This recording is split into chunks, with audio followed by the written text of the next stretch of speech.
And welcome back to another episode of the Double Doink Podcast. My name is Brendan Deek. Thanks so much for tuning in today.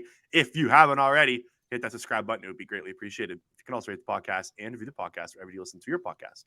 It would also be greatly appreciated. Really cool episode coming for you today. I am joined by NFL YouTuber Big Game Bengal is his Twitter name, and he also goes by Bengal. What's going on, man? Not too much. Thanks for having me. Excited to talk some football. Even if you are an Eagles fan. I was waiting for the little tension to come. So you are a New York Giants fan. I wanted to start with this. How did you become a New York Giants fan? I was born in New Jersey. Giants, Yankees fan growing up. And same thing with dad from the area. So just grew up a Giants fan and grew up in a good era for the most part of Giants football. As a late 90s kid, the Giants were instantly in the Super Bowl against the Ravens, didn't come out on top, but I was, too young to care anyway.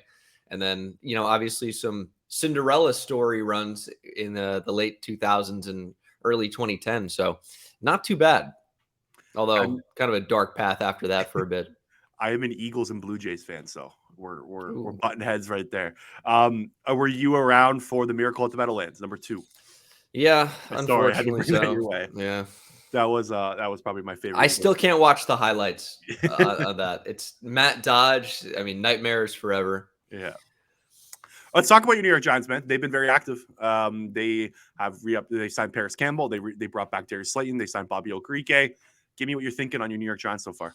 Lost Julian Love today to Seattle. Yep. So I mean, Jason Pinnock's probably going to start at strong safety, which is frightening.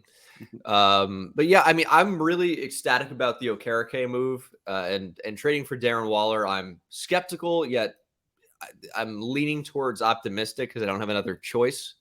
It's a lot of money. I like the swing, but like you brought this up on your YouTube video. It's kind of like a low risk, high reward kind of thing, right? They can get rid of that contract right away. I know he's been battling injuries, but he's a dynamic player. Yeah, you're exactly right. Yeah. And I'm hoping that he's going to be the main feature in the Giants offense. I wouldn't be surprised because, I mean, you see what they're doing. It's like wide receiver by committee. You look at that team, you could rate all those receivers pretty similarly, even if, maybe Isaiah Hodgins plays a different role as the actual like big possession receiver. But Sterling Shepard, slot, Wan'Dale Robinson, if he's healthy, slot. What are you going to do with Darius Slayton? Deep threat, still can't really catch the football, but they're all kind of about the same. Paris Campbell, probably a slot, even if he's better as a deep threat. I don't know. I can't really differentiate these receivers. I can't really give you like a 2 or a 3 that I want out there more often. So it's going to have to be Darren Waller that the Giants are going to have to lean on. Let's rewind a little bit to kind of what they did earlier in the offseason. What do you make of re-upping Daniel Jones for 4 years and taking Saquon Barkley? Do you think this was kind of the right direction to go in? Because I'm so torn on it. Me and my podcast host were kind of all over the place with this one. We don't know if this was the right move. I feel like they kind of played their way into this. Like this wasn't the game plan for Joe Shane and Brian Daboll when they were both hired last year, and they kind of just had success fall in their lap, and then this happened. So was this the direction you would have went in this offseason, or do you think they should have maybe let Daniel Jones walk or sign him to a 1-year deal, franchise tag? And what do you make of kind of the quarterback running back signings? Yeah, I mean, the unfortunate thing, it'd be awesome. Hey, just get him on a 1-year deal or a 2-year deal. The franchise tag is what I was in favor of at first, or the non-exclusive franchise tag, $32 million, and then you have him locked up for 2023, and it's almost like another prove-it year.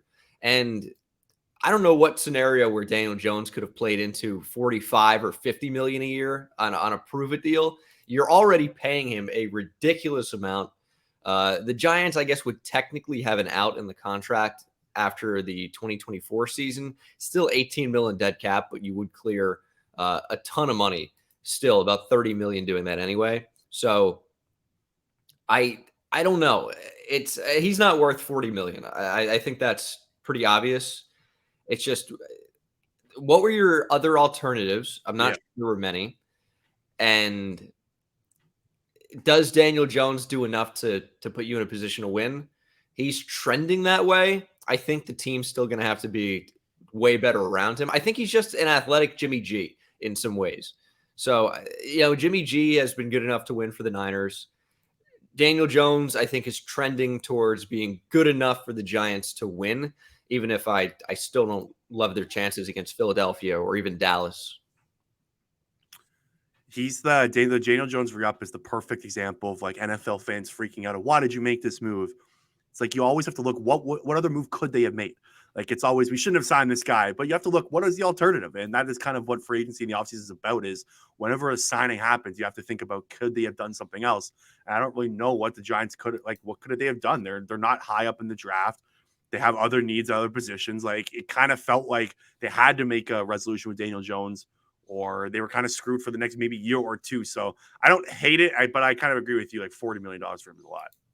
They're paying $40 million annually for a bridge quarterback, at least right now. Maybe it changes, but Daniel Jones has not really shown anything to be like a valuable quarterback. He doesn't have the arm, he doesn't have the deep accuracy, and those are kind of like two of the top traits you look for the top quarterbacks in the league, and he just hasn't shown that yet. And he's going into his age 26 season.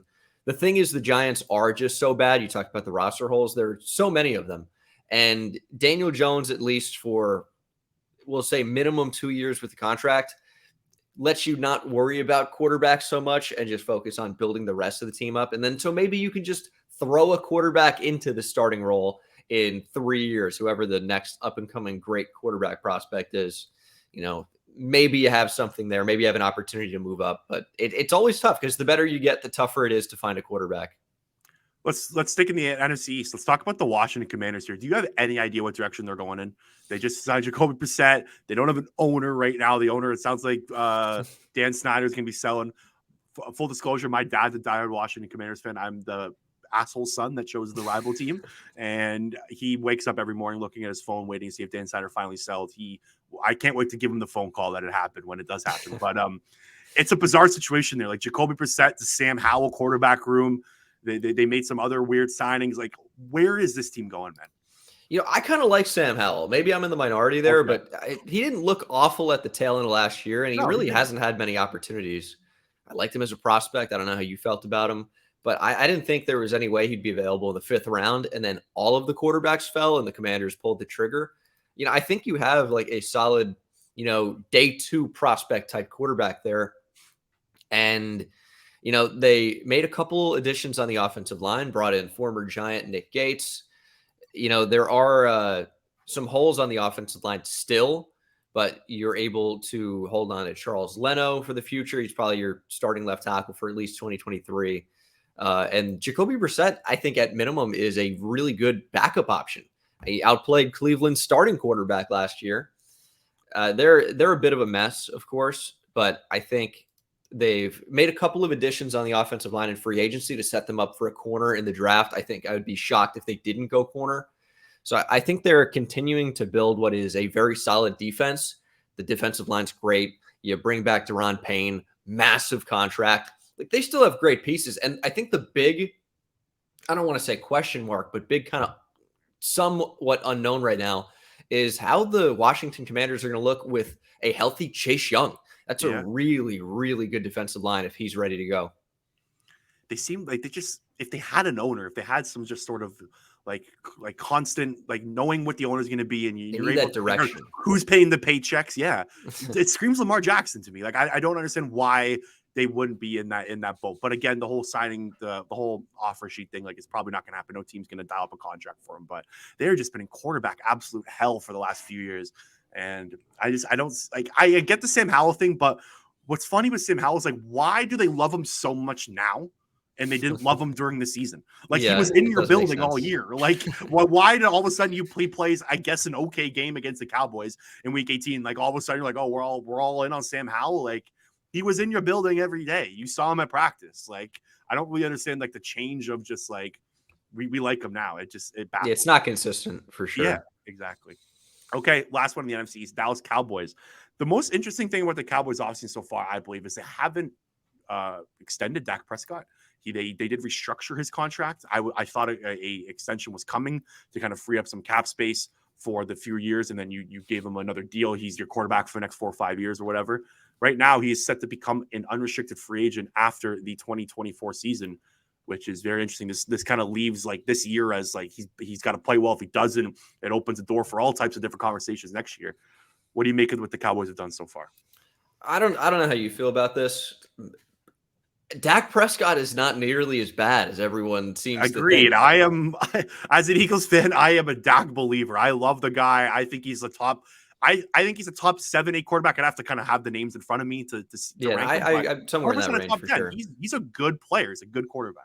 Like he hasn't won the big game, which is what everyone is concerned about, but it takes a village, right? It takes a full team. It's not just the quarterback, but Dak did not play well in the playoff game. So that's going to linger in everybody's mind. And of course, Dallas is one of those fan bases that is, I would say, radioactive in a way, and like or toxic so much so that they're going to react to any little thing and make it huge. And their owner, I don't think, is too different. I think usually it wouldn't matter, but your owner is the same way, and he's also the general manager. So I think the grass isn't always greener. I would be stoked if Dak left the division. Yeah. I don't know that you're gonna do a whole lot better right now. Like, is Dak, close to Patrick Mahomes? No, but he's a lot further away from the bottom of the league than he is to Cooper Rush, for example. Like, not that he would be There are the guy. people screaming for Cooper Rush to take his job after. It was like the most idiotic, I guess, topic on sports TV stations and whatnot. It was driving me nuts. Yeah, I think that there's still a team I worry about. They brought back some of their bigger free agents, like bringing back LVE, who's good again. I think was big. They brought back Cooper Rush, huge. Donovan Wilson for 3 years. Like those are solid players. Maybe Cooper Rush, whatever. But like they managed to keep some of their big guys. Connor McGovern's really the only one you lose, and you're like, okay, that might be a player we have to worry about replacing, just because at worst he's a good swing guard. So I don't know. I think they're still going to be really competitive. I think if Dak bounces back and has a great year, like this is all going to go away. And I think that definitely has potential to happen. Before injury, like a couple years ago, everyone was on the Dak train for the first time ever. Even I, early in his career, I'm like, this guy can't throw because I don't think he could. But then he developed and he becomes one of the top quarterbacks, and suddenly they're a team you really have to worry about. Yeah. It's funny with the Cowboys, like everyone always blames Dak and blames the defense. If you just what I always like to do is take a look at the books and say, like, where's the money going? And if the guys that are getting paid the top didn't contribute. Dallas is the perfect example of this. Like they paid Michael Gallup a crap ton of money. They paid Dalton Schultz a shit ton of money last year. Ezekiel Elliott a shit ton of money. The guys that were making a lot of money didn't produce. That was it. Like the Dallas Cowboys didn't spend their money wisely last year, and that was the reason why. It was not Dak Prescott. It was the fact that the resources weren't allocated to the right people. I mean, I hate the Cowboys, but even I was like, God, dude, I can't watch Zeke anymore. It's too tough. It was just like watching a retired running back come back. It was like watching Emmitt Smith Cardinals, I imagine. And it was just he's still on the team. He's 27 or whatever. Glorified fullback at the end. A $16 million. Mike Tolbert. I mean, I couldn't tell the difference. It was brutal. Pretty much. All right, quickly. Actually, let me get your Eagles thoughts quickly. Why not? Give me what you think of what the Eagles have done. They're really good. They're really good. I mean, they stay good. They make the right moves. It's crazy. Like I think 2 years ago, even fans are calling for Howie Roseman's job. And now it was one of them. It was one of my biggest regrets. I was all aboard the Fire Howie train, and I ate shit for it. I think it's just I am willing to give a little bit of leeway when you've had success. I think when the Eagles haven't had, any Super Bowl success their entire history, and then Howie Roseman, Doug Peterson come in, they beat the Patriots in the Super Bowl, and then within 2 years, you have people calling for their jobs. I just thought it was a little bit too quick. Maybe it was 3 years. But, Doug Peterson's a great coach. We see what he's doing in Jacksonville. And maybe you prefer Sirianni. I think it might have just worked out anyway. Still have Howie Roseman, so no harm, no foul. Mm-hmm. But I think you got to trust the guys that have proven they can be trustworthy. Yeah, like it's tough if you're a fan every year and you see, okay, Howie's going to go D-line or O-line.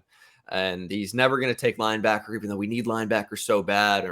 Or maybe even this year, it's Bijan's on the board and we have Boston Scott. I know they have Rashad Penny, just throwing out an example. But they're a team to worry about, obviously. Who are their big moves? Is Chauncey Gardner-Johnson still on the market? Still on the market. He is losing his mind on social media. He's deleting pictures. He's tweeting that, periods. He's tweeting, I'm getting disrespected. He's not. The market has not been what he thinks it's been. Don't you love the social media era? God. Like the Eagles have so many of those guys. Like Darius Slay, love him, but so active on social media. You got Chauncey Gardner-Johnson. Like the thing with the Eagles, I like what they've done because they brought back the secondary that was one of the best pass defenses in the NFL, and they didn't do it like at a very expensive rate. And Rashad Penny was a nice swing. Like I was on board to have Rashad Penny. I was one of my guys that I wanted to take a swing on. I think every move Howie's done, I would have done. Like I don't think there's any regrets, but it hasn't been exciting. Just going back to like quickly the 20 like to what you were talking about earlier.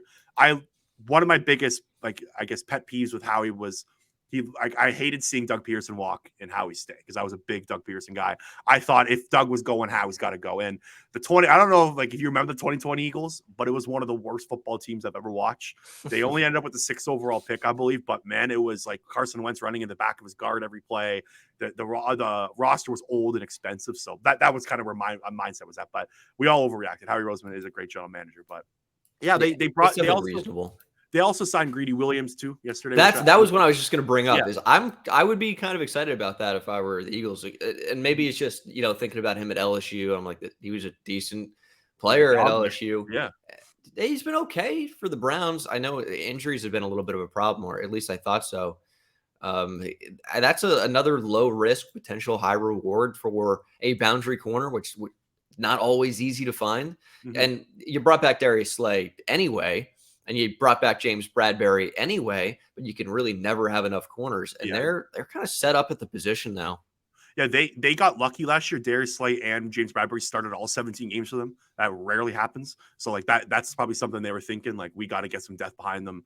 It doesn't like starting quarterback duos. What maybe 6 or 7 per year on teams that start all 17 games. It doesn't happen very often. Do you think they're going to take a swing at corner high in the draft or no? I think they'll go best player available. If I really like Christian Gonzalez right now, that's where my head's at. Yeah, I haven't watched a lot of Devin. I haven't watched a lot of Witherspoon yet, so I don't have really a take on him. But very good too. The corners, it's hard not to fall in love with every corner in the class for 4 rounds. Honestly, there's so many good slots, and there are more good boundaries than I've probably ever watched. It's pretty unbelievable because you can get in a round 2 and find what would be first-round corners in any other draft class. And they're going to be – I mean, Joey Porter Jr. is probably a top 10 pick a lot of years, and he might not even be the 2nd or 3rd corner off the board this year. It's just crazy. I was going to ask you this like at the end of the show, but let's just do it now with draft. Give me some of your draft crushes, I guess. That's how I kind of categorize them. I've been a little slow this year. I haven't been as deep into it. I've only really – I have barely watched any offensive line, which I usually do save that for last just because I – am more of a novice with that position. But I really do like Devin Witherspoon, but the first round guys, it's kind of easy. It's also tough not to see some of these guys perform really well at the Senior Bowl. Like Keanu Benton is somebody that I think he's going to be an Eagle for whatever reason. He just strikes me. So I hate to bring him up, but Keanu Benton is someone I like a lot. You took probably a nose tackle, or at least what he was doing at Wisconsin, and he's got some pass rush flash to him, and that's pretty tough to find on the interior, as you know. And you've been lucky to see some of him, Fletcher Cox, over the years. I'm excited about him. Dion Henley, everybody talks about. I think with the linebacker class this year, it's not about finding the complete guy. Maybe Trenton Simpson or Drew Sanders is your best shot, but I think it's about finding the different role players that are going to be fun. Like Ivan Pace from Cincinnati. I don't think he's an every down player, but he's a really good athlete. I think he's a fantastic blitzer. I think he'd work really well for the Giants, for example, in that real like attacking 3-4. Just send him up the middle. Wink loves to do it. And I think, he's a player that, can I call him a draft crush? Do I think he's a complete player? Do I think he's a steal? Not necessarily, but I think in the right scheme, he could be really, really effective. There are a lot of players like that. I like Josh Downs from UNC quite a bit, but I recognize his limitations. And Tyler Scott from Cincinnati is kind of in that same boat. Oh yeah, let's go. I'm on the Tyler Scott hive. It baffles me because he looks so much faster on tape than he did in the 40. I couldn't believe the 4.7 or whatever it was. Yeah, I thought he really could have got into the 4.2s, which sounds just absurd because nobody runs in the 4.2s except for DJ Turner this year. Yeah. But he was the fastest player on the field all the time at Cincinnati. So I don't really know how he ran in the 4.4. I don't get it. But I track was speed's different from game speed. I don't really for sure. care. I have people, you know, begging me to change my draft class in Madden that I have, and they're like, "Why is this guy faster? Oh, how could Josh Downs be a deep threat? He ran 4.5." Same thing about Tank Dell or whatever. I'm Yeah. like, because you got to watch them. Like it does. I don't care what their 40 time was. This isn't a race. It's how effective are you able to maybe beat press and run by a guy, Mhm. or set somebody up with an inside move and then hit the go route and run by everybody. I don't know. I hate it. I hate it. Discourse on Twitter is like the worst thing Yeah. ever.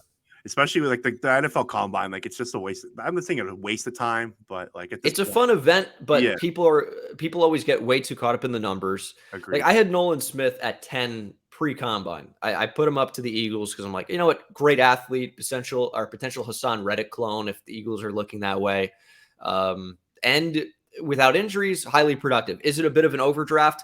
Maybe. And then he lights up the combine, and suddenly it's like, oh yeah, that actually makes sense now. It's like, well, if it didn't make sense before the combine, it doesn't make sense now. You gotta pick a decision there and stick to it. If you think the player is good enough, it makes sense.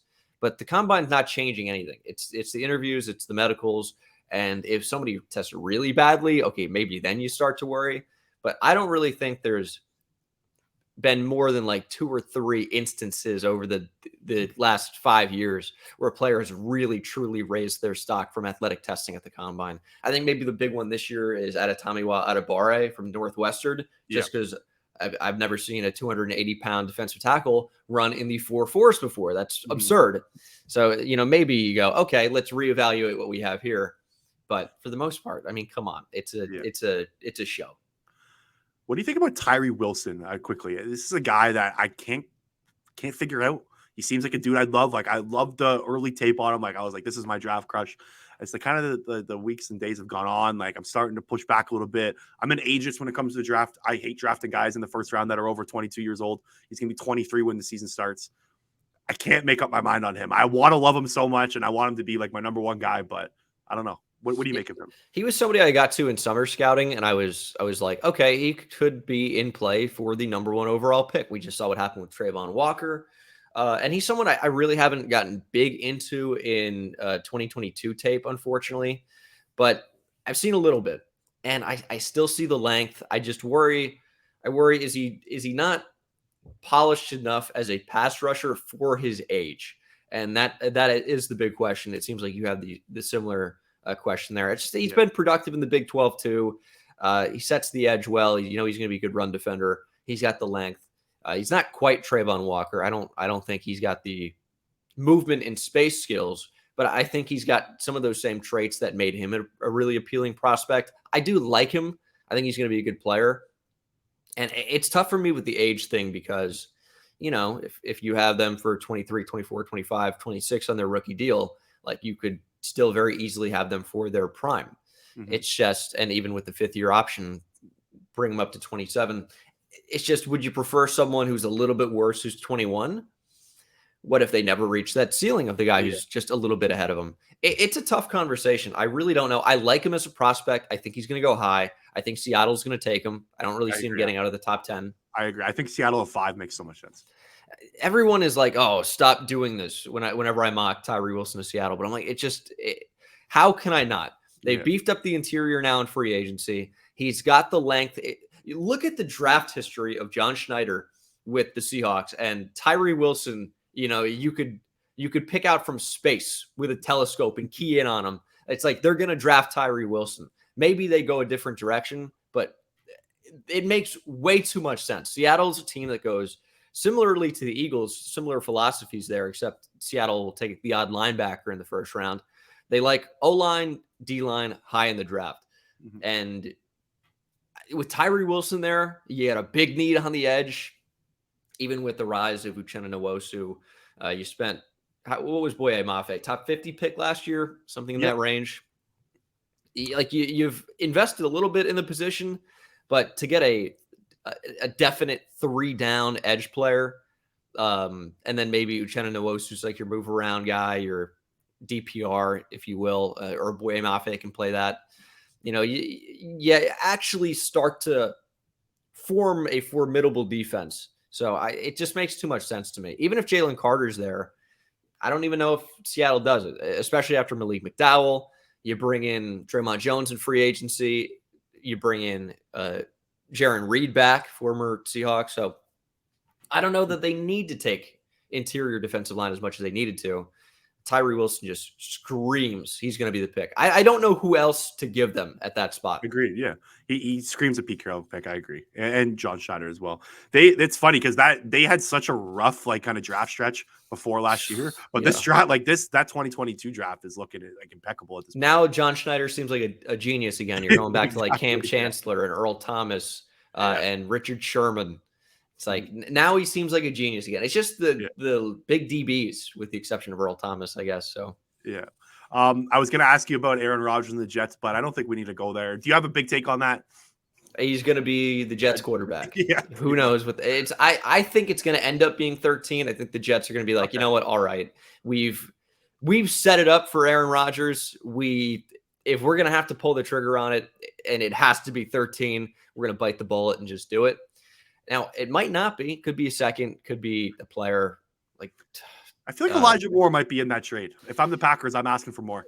So yeah, I tweeted that. I'm like, that would be cool for the Packers because then you look at their receiving trio, we'll call it, and it starts to look a whole lot better. Mm-hmm. But I think it's going to end up being former top 5 pick Corey Davis. That's who I think. Oh, really? I feel like they would just cut him, right? Why would the Packers take him? His contract is a mess. Yeah, it is fair. But I think with the contract of Aaron Rodgers, they might be looking to kind of like balance it a little bit.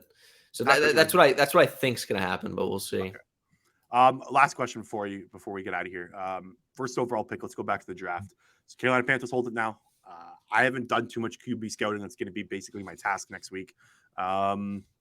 Hit me with what you think the Panthers should do, what's going to happen with the quarterbacks, and I guess if you have like a take on the rankings. I know it's still early, but what have you seen so far? So I have watched the quarterbacks pretty extensively. Okay. I'm a Bryce Young QB1 guy, despite the size. I think it's, now more than ever with all the rules where you can't sneeze on the quarterback or else it's 15 yards and a first down.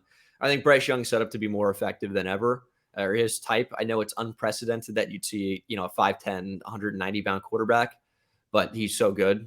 So I'm over it. I don't care. I think I should care, but I'm not running a team, so I don't care. I'm in on Bryce Young. CJ Stroud's really good. If you get Georgia college football playoff game, CJ Stroud, he could be the best QB in the draft because he has that full complement of size and then also athletic ability, which we really had never seen from him before, and accuracy for days. He's one of the most accurate quarterbacks I've probably ever watched. And that's not necessarily like driving the football. It's he can hit every touch throw. But he's a really solid prospect. I just prefer the improvisation ability of Bryce Young. If I were the Panthers, I would take him because he's my QB1. I think they will take CJ Stroud because everyone's saying it. So it's got to be true. That's all I got on that. You got to follow the breadcrumbs sometimes. Yeah. Well, it's still early, right? Like there's so much always just noise and nonsense with the first overall pick around this time. Like I still remember. Do you remember the Trey Lance nonsense 2 years ago? Oh, Mac Jones. Oh fuck! I was banging like I'm in like I have a group with like friends that like we call it like a betting group, and I was banging like every day I'd wake up and be like Trey Lance is currently like plus 700 right now to go third overall, and every morning I'd wake up like this like absolutely nuke this like he's not like Mac Jones is not going third overall. Then eventually Trey Lance goes like it just. I still think it's really early for the first overall. Like, who knows? Someone could change their mind in that building. Something could happen. I don't know. I agree. It sounds like CJ Stroud. If you read kind of what Frank Reich likes in a quarterback, it screams CJ Stroud. They like he's worked with pocket passers before and Phillip Rivers and whatnot. So I think that's the pick, but I do think there's a long way to go. And I agree with you though. So far, I think Bryce Young's QB1. I don't think I'll change that after I kind of watch in depth. The size worries me, but man, like he can make any throw, escape the pocket with the best of them, and I just don't think you overthink it. Like the other three guys to me have more question marks with their playing game than Bryce Young does, and it's just the size with him. And I think that's a swing worth taking. Bryce Young dragged the worst Alabama team we've seen in some time. Dragged them in position to be one spot away from the college football playoff, and that was I mean, the defense was good. The offense was terrible. I mean, name a receiver on Alabama and you're going to be in a tough spot. Exactly. Trayshawn Holden was the X. He went to Oregon and then I think is off the team now. He got into some legal trouble. Mhm. Um, maybe he's not officially off the team, but anyway, Trayshawn Holden's no good, is my point. And Bryce Young was just phenomenal. Watched him live at Texas. It was horrible. It was like watching my soul get ripped from my body with every play he would make. It was incredible. Like, that's the guy for me because he can drag a team. I don't know that CJ Stroud can do that. Played with some of the best receiving prospects we've seen, Marvin Harrison Jr., and then I think Emeka Ibuka was the number one receiving recruit in his class, or very close to it, depending on what website you look at. Like, there's so much talent on that team. The offensive line was great. He's putting up numbers against Maryland and Rutgers. I don't care. Like, he's good. I know he can make all the throws. The thing I don't know is what he can do when he's not surrounded by all of that talent in comparison to the rest of the teams he's going up against. Mhm. And yeah, I don't know. Panthers will be caught in a tough decision. You talk about all the kind of unknowns leading up to the draft. I mean, I remember 2018. Baker Mayfield, it seemed like, was the first overall pick 3 days before it actually Yeah. came. I think it was Sam Darnold for a while. And even maybe Josh Rosen got thrown in there a little bit, but I think it was Sam Darnold was expected to be the guy, Yeah, you're and right. then he wasn't. And then Kyler Murray at number one. That didn't seem to be solidified to the public at least a day before, Mhm. maybe. So, you got a point. We never really know at this point. Smoke screens or smoke mirrors, whatever's going on, whatever analogy, we don't really know that much yet. We'll see. Bengal, thanks so much for doing this, man. Really appreciate it. Make sure to follow him on Twitter at Bengal YouTube. Make sure to check out his YouTube channel at Bengal. You won't regret it. Thanks so much for doing this, man. Really appreciate it. You're very knowledgeable and love your content. Thanks for having me on. It was fun.